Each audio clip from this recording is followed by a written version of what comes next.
Okay guys, so we're going to show you the two-way air system that we just installed on Project Jules. Now, come over here. I've got the whips already set up, but I wanted to show you the kit. There's a few different ways you can configure it. We've configured it with a onboard air compressor. You can use your ARB compressor, or you can use any other version of airing up your tires. Say you want to use a CO2 tank, but we've set this one up with the onboard compressor.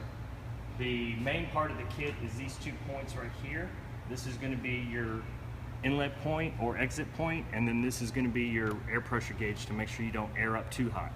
We also, on this kit, we installed an air pressure gauge so we know what the air pressures are reading.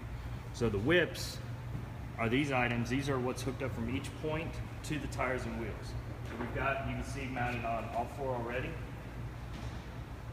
So when you're ready to wheel the first part of the day, hook up all your whips, simply flip this lever, out goes the air. All 4 tires are airing down at the same time. So we have an auxiliary point, so if you didn't have the gauge kit, you have an auxiliary point here that you can hook up an air gauge to. So if you wanted to check the air pressure in the tires going down, you can check it right here. In our case, we've got the gauge. So for demonstration purposes, I'm not going to go down too low in air. Right now, we're sitting at 28 pounds of pressure according to the gauge. And that is all 4 tires at the exact same time. Now to air up at the end of the day, simple. Do the same thing. You hook your whips back up to your tires. In this case, because we have the onboard air, we're going to flip this lever, turn the compressor on.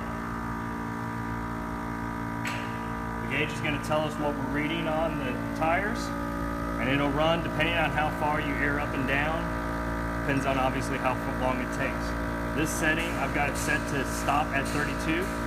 So I know the way I've got it set up is it's always going to stay at 32 pounds. It's not going to go anywhere higher than that. But you can adjust this setting to, some people like, I personally run my tires at 30 pounds of pressure. So I can set it at that setting or lower. Really neat system. Really looking forward to trying it out on the trails. And I know the owner's going to be excited for it too. Thanks, guys.